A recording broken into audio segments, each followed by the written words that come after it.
आज जो हमारे गेस्ट है यहां पर बैक स्टेज पर, उनकी जो एनर्जी है वो नेक्स्ट लेवल है।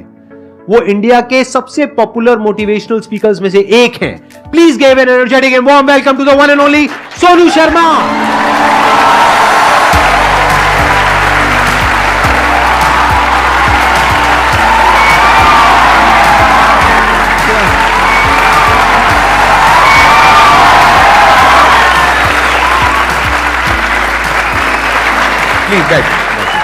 आइए।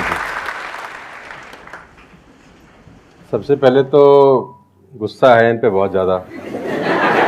क्या गुस्ताखी हो गई सर? देखो, ऐसा होता है कि आपके जो ऑडियंस है ना, वो आपको बार बार प्रेशराइज कर रहे हैं। आप वहाँ गए, आप वहाँ क्यों नहीं जा रहे? अरे मैंने कहा अच्छी बदमाशी नहीं जाते हम। तो नाक में दम कर दिया लोगों ने आपकी वजह से। आना ही पड़ा। मतलब इतने मैसेज, अब तो 2-3 दिन से तो धमकी वाले भी आ रहे हैं, जाओगे कि नहीं जाओगे।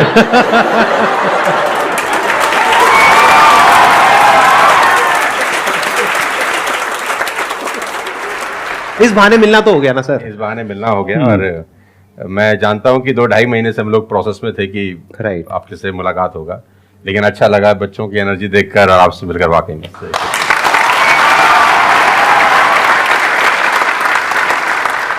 अब बताइए कौन है जो इनसे कुछ क्वेश्चंस पूछना चाहते हैं? मेरा क्वेश्चन ये है कि जब आपका लाइफ का एक स्ट्रगलिंग फेज था तो उस टाइम पे आपको गिव अप करने का फीलिंग आया होगा, तो उस फीलिंग को हमें कैसे टैकल करना है या फिर आपने कैसे टैकल किया? देखो, जब आपका वाई बहुत क्लियर होता है ना, तो आप गिव अप कभी भी नहीं करते। कोई भी चीज क्यों करना है, ये सबसे इंपॉर्टेंट रोल प्ले करता है। There is a book by Simon Sinek called learn your why, कि आप कोई भी काम क्यों कर रहे हैं, है ना। तो अगर आप उस किताब को पढ़ेंगे ना, तो आपको बहुत सारी चीजें सीखने को मिलेंगी। वाई बहुत इंपॉर्टेंट है। मतलब अगर आपका वाई क्लियर है ना, तो कोई भी ऑब्स्टिकल गिराने के बाद, आप गिरने के बाद, नीचे गिरने के बाद आप अपने आप उठ खड़े हो जाते हैं। तो वाई स्ट्रांग होना चाहिए, और वही लोग उठने ही खड़े होते हैं जिनका वाई स्ट्रांग नहीं है। मैं एग्जांपल देके समझाता हूं आपको। अब फॉर एग्जांपल मैं आपको वुडन स्ट्रोक दूं, 2 फुट जिसका विड्थ हो और 30 फीट जिसका लेंथ हो, और आपको बोलूं मैं यहां से वहां आपको ट्रेवल करना है उसके ऊपर चल के, और मैं आपको 10,000 रुपए दूंगा, तो आप चल लेंगे बहुत आराम से। आप सवाल को ट्विस्ट करते हैं। अब उसी फट्टे को मैं 100 माले की 2 बिल्डिंग के बीच में लगा दूं, आप चलेंगे? लेकिन मैं अगर आपको अभी भी चलवा दूं तो आप अभी भी चलेंगे। अगर आपको पता हो कि दूसरी बिल्डिंग में आपकी बेटी है और उस बिल्डिंग में आग लग गई है, और मैं आपको 1 रुपया भी नहीं दूंगा, फिर भी आप चलेंगे? बिकॉज आपका वाई क्लियर है। जब आपका वाई क्लियर होता है ना, तो कोई भी ऑब्स्टिकल, कोई भी गिरावट आपको कभी रोक नहीं सकती। लेकिन जब वाई क्लियर नहीं होता, तो छोटी से छोटी ऑब्स्टिकल भी आपको वापस ले जाती है जहां से आपने जर्नी स्टार्ट किया होता है। वाई इंपॉर्टेंट है। आप सबसे मेरा एक क्वेश्चन है, आप कैसे बनना चाहते हो? जैसे एक होता है कि जरा सा भी कोई थोड़ी सी भी प्रॉब्लम आई तो रोने लग गए, परेशान हो गए। एक ऐसी पर्सनालिटी आपकी हो सकती है कि आने दो, जो आ रहा है आने दो, देख लेंगे, संभाल लेंगे। वो किसके अंदर हो सकता है? जिसने बहुत सारी छोटी छोटी प्रॉब्लम्स को फेस किया है, वही तो बोल सकता है ना आने दो। इस बात को अच्छे से समझ लो कि स्ट्रांग बनते कैसे हैं। स्ट्रांग बनते हैं प्रॉब्लम से, फेलियर से, स्ट्रगल से, सक्सेस से नहीं। सक्सेस से तो दिमाग खराब होता है हम सबका। सच बता रहा हूं आप लोगों को। अभी आप लोगों के लिए सक्सेस बहुत इंपॉर्टेंट है ना। सक्सेस से कुछ नहीं होता है। सक्सेस जब मिल जाते हैं, हम अपने कंफर्ट जोन में चले जाते हैं और दिमाग खराब हो जाता है, ईगो बढ़ जाती है। बट एक्चुअल में एक इंसान अंदर से जो स्ट्रांग बनता है ना, वो बनता है ठोकरे खा खा करके, प्रॉब्लम्स को फेस करके, स्ट्रगल्स को देख करके। तो आप जितना अभी इस एज में फेलियर्स को देख लोगे, फेलियर से डरोगे नहीं, उतना ही आने वाले 10 साल बाद स्ट्रांग हो जाओगे। With all the respect and regard to everybody, आप देखेंगे कि जो सड़क किनारे बहुत सारे लोग रह रहे होते हैं ना, तंबू वंबू लगा के कुछ सामान बेच रहे हैं टाइप्स, वहां देखना उनके बच्चों का इम्यून सिस्टम बहुत शानदार होता है।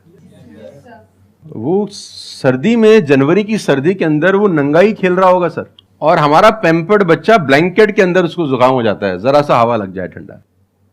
तो जो ठोकरें हैं ना, वो आपका इम्यून सिस्टम बहुत अच्छा बना देती हैं।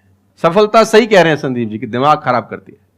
तो ये जो 5-6 साल हैं, फ्रॉम 14 to 20 और 22, यहां तो आदमी की रगड़म पट्टी होनी चाहिए दबा के। मतलब उसके तो खून के आंसू आ जाने चाहिए कि जिंदगी में भगवान ने मुझे क्या दिया है। सही कह रहे हैं, बिल्कुल सही कह रहे हैं। बता रहा हूं अपना। हाँ, जो मैच्योर लोग रहते हैं, जिनको लगता है कि यार एक कुदरत टेस्ट ले रही है यार हमारा, वो तो खुद ही बोलता है, अगर 2-4 साल कुछ ना हो ना, ऊपर देख के बोलता है कुछ कर नहीं रहे क्या। मुझसे भरोसा उठ गया है क्या? हाँ सही बात है। भेजो कुछ चैलेंज, मैं तैयार हूं कुछ बड़ा मजा करने ही नहीं के आता लिए। उसके बिना, उसके बिना मजा ही नहीं हम आता। तो लोग वो हैं कि हम गाड़ी चलाते हैं ना, 4-5 साल स्मूथ चलने लग जाए गाड़ी रोड पे, तो हम गाड़ी रोक के खुद ही खड्डा खोदते हैं सड़क पे। साला इतनी स्मूथ क्यों चल रही है? कोई ना कोई चैलेंज चाहिए यार, मजा नहीं आ रहा यार गाड़ी चलाते हुए।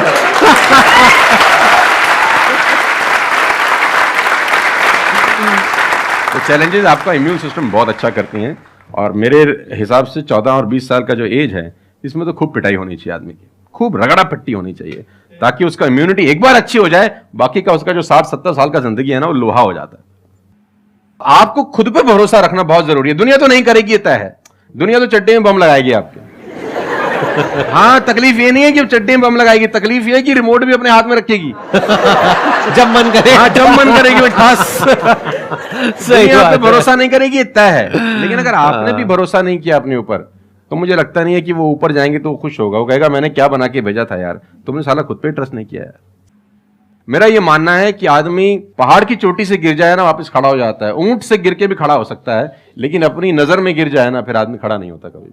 तो हमारे को अपनी नजर में खड़ा होना है। मेरा एक क्वेश्चन है आपसे, ये जो आप अपने वीडियोस में बार बार साला साला बोलते हो, तो आपका साला एक्चुअल में है या नहीं है? नहीं, बिल्कुल है, हष्ट-पुष्ट है। कहते हैं ना, सारी खुदाई एक तरफ। एक्चुअली मैं उसको याद करता हूँ, लोग कुछ और वही में क्या। आजकल का जो दौर है ना, जो मुझे कई बार लोग बोलते हैं आप साला मत बोला करिए, लेकिन साला बोलने से जो वजन बढ़ता है ना बात में, वो कुछ और शब्द उसको भरपाई नहीं कर पाता। वो उसकी भरपाई नहीं हो पाती। और कभी कभी जैसा लोग मुझे बोलते हैं मत यूज करो, ये वो आदमी है जो नेटफ्लिक्स देख रहा है और न जाने क्या क्या देख रहा है और क्या क्या सुन रहा है, लेकिन उसको मेरे से पंगा है थोड़ा सा। हर आदमी रहता है ना कि इस देश में हर आदमी से खुश हो सकता है क्या? If everybody likes you have a serious problem, है ना? अगर दुनिया में सब आपको पसंद करते हैं तो आप में कोई प्रॉब्लम है, फिर आपने कोई समझौते किए हैं जीवन के अंदर। हाँ। तो मैं वो जानबूझ के बोलता हूं, क्योंकि उसका जो वजन है ना यार, मैं और बोलना चाहता हूं और भी कुछ, लेकिन रोक लेते हो।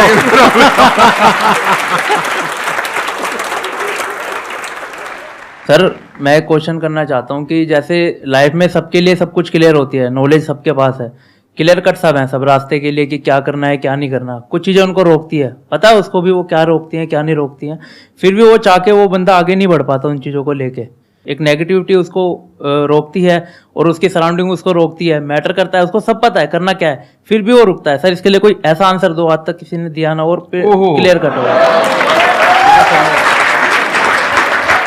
भगवान कृष्ण पांडवों के तरफ से गए 5 गांव मांगने हस्तिनापुर, शांति प्रस्ताव लेके गए कि 5 गांव आप पांडवों को दे दो, बड़े संतोषी हैं, वो लड़ाई वड़ाई नहीं करेंगे और पूरी महाभारत टल जाएगी, खत्म, कोई दिक्कत नहीं है। तो दुर्योधन ने बोला कि सुई के नोक बराबर भी जमीन नहीं दूंगा।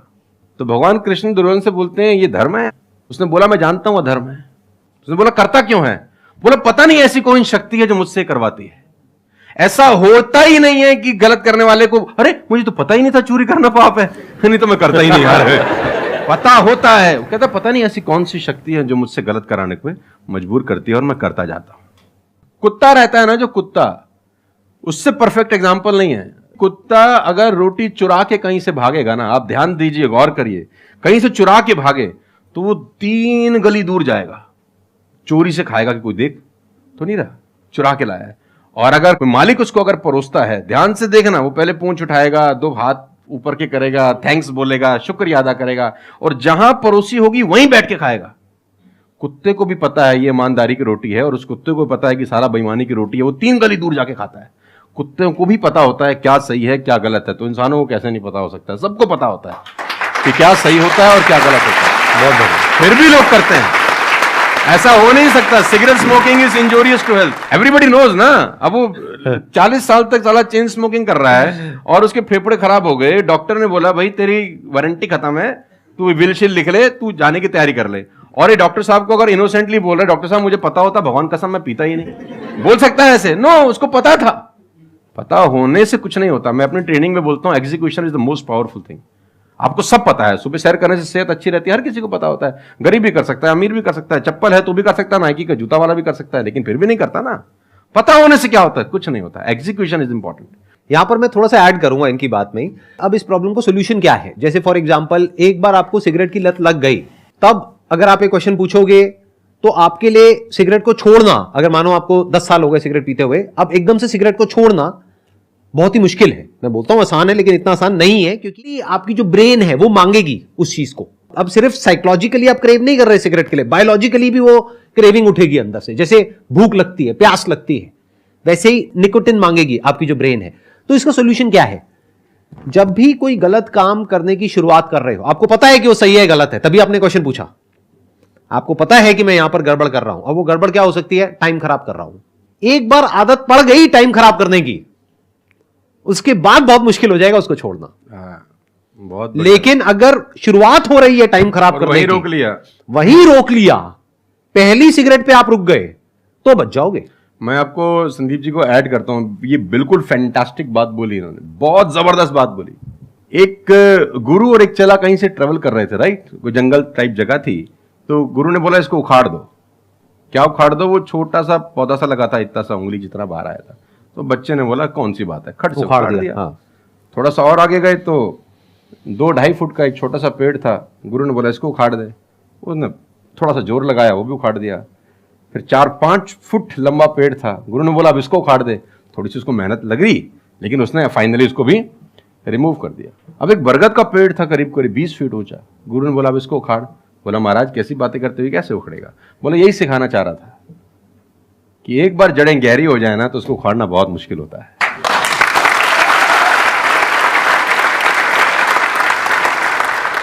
मेरा क्वेश्चन ये है कि जैसे कि हम पढ़ते हैं, मैं आजकल ये हो रहा है कि हम मैक्सिमम हमारा फोकस ये होता है कि हम पढ़ेंगे और ये चीज़ मतलब जॉब करेंगे, लेकिन ये होता है कि जब वो नहीं होता हमारे से, तो हमें मतलब हमें कुछ बड़ा सोचना चाहिए कि हाँ अब इससे भी बड़ा कुछ हो सकता है, मे बी वो ना हो, कुछ बड़ा, मतलब अपनी थिंकिंग को कैसे बढ़ाएं, वॉस करें। देखो, ये जो सोच है ना कि मुझे पढ़ना है और फिर मुझे जॉब चाहिए, ये सोच ही गलत है। अगर आप मुझसे पूछोगे तो मेरे स्टैंड पॉइंट से सोच पता है क्या होनी चाहिए? इतना तगड़ा इंस्ट्रूमेंट हमको मिला हुआ है, ये जो ह्यूमन बॉडी है, इसको एक इंस्ट्रूमेंट की तरह देखो। कितना कमाल का इंस्ट्रूमेंट है, क्या ब्रेन है हमारे पास में, क्या थिंकिंग पावर है, क्या एबिलिटीज है। इसको हम यूज कर रहे हैं किस लिए? सर्वाइव होने के लिए। सर्वाइव तो जानवर भी कर जाते हैं, उसमें क्या बड़ी बात है? तो नॉलेज को यूज करो, यानी एजुकेशन को यूज करो कुछ क्रिएट करने के लिए। माइंडसेट को चेंज करो। अभी क्या एज है? 20 साल, 22 साल। अभी सोचो कि मैं अपनी पूरी लाइफ को क्रिएट करने वाली हूं। 20 साल, 30 साल, 40 साल, 50 साल, अभी पूरी लाइफ पड़ी है। उसको कैसे क्रिएट करना चाहते हो आप? कैसी लाइफ चाहते हो आप? उसको क्रिएट करो और उस नॉलेज को, उस एजुकेशन को यूज करो उसको क्रिएट करने के लिए। अगर एजुकेशन सिस्टम से वो नॉलेज नहीं मिल रही है तो बाहर से ले लो। इंफॉर्मेशन एज बोलते हैं इसको। इंटरनेट पे भरी पड़ी है नॉलेज, नॉलेज की कहां कमी है? और अपने दिमाग को खोलो। सिर्फ ये लाइफ नहीं है कि मैंने यहां से पढ़ाई करी, उसके बाद में मुझे जॉब लग गई तो मैं सक्सेस हूं, जॉब नहीं लगी तो मैं फेलियर हूं। अरे नहीं, वो समय गया। आज अनलिमिटेड ऑप्शंस है। फिर भी अगर हम ऐसी बात करते हैं तो इसका मतलब क्या है कि अभी हमारा दिमाग खुला नहीं है, दिमाग बंद है। बोलते हैं ना, mind is like a parachute, it can't work unless it's open. तो दिमाग को खोलो, देखो दुनिया में क्या क्या हो रहा है। Job is not the only way to make money, there are lot of ways to make money. You must have that capability to create something of value for the society, for the world. अगर आप ऐसा कुछ कर सकते हो तो दुनिया तैयार है आपको पैसा देने के लिए। आप इसको ऐसे देखो, मैं आपसे एक क्वेश्चन पूछता हूं। आपकी लाइफ में मानो कोई बहुत बड़ी प्रॉब्लम है और वो किसी पर्टिकुलर प्रोडक्ट से या सर्विस से सॉल्व हो जाती है, आप पैसे दोगे या नहीं दोगे? देंगे। दोगे ना? तो और लोग भी तो आपको देंगे। इसी को तो बिजनेस बोलते हैं। मेरा एक वीडियो है, अगर टाइम मिले तो देखना, कि इस दुनिया में जंगल का शेर बनना, सर्कस का नहीं। शेर तो सर्कस में भी रहता है ना। अब वो जो चाबुक वाला ना उसको नचाता है, आग में से भी कूदने को बोलता है तो बेचारा कूद जाता है। उसको सिर्फ सहूलियत ये होती है कि उसको टाइम पे खाना मिल जाता है बस।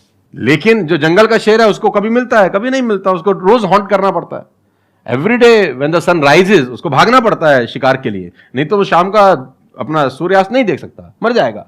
डेली भागना है, डेली दौड़ है, डेली लड़ाई है, डेली जंग है उसकी। लेकिन सर्कस के शेर के साथ कोई जंग है ऐसी नहीं। उसको धूप की तकलीफ नहीं है, धूप उसको पड़ेगी नहीं, बारिश उस पर आएगी नहीं, सेफ सिक्योर है, मस्त रह रहा है, उसकी टेक केयर हो रही है। लेकिन साला कोई जिंदगी है? बच्चे भी पूंछ पे हाथ लगा के चले जाते हैं जब पूंछ बाहर घूम रही होती है। अब यही पिंजरा हटा दो, अब बच्चे को बोले हाथ लगाइयो, है ना? तो जिंदगी में बनना तो जंगल का शेर बनना, चैलेंजेस होने चाहिए। आराम से 2 टाइम का खाना मिल जाएगा, वो तो सर्कस वाली कहानी है, मुझे सूट नहीं करती। जंगल में रहे, खाना मिलेगा नहीं मिलेगा लेकिन शान से जिएंगे। 100 साल की नालायक जिंदगी से 30 साल की साले शानदार जिंदगी ज्यादा अच्छी है।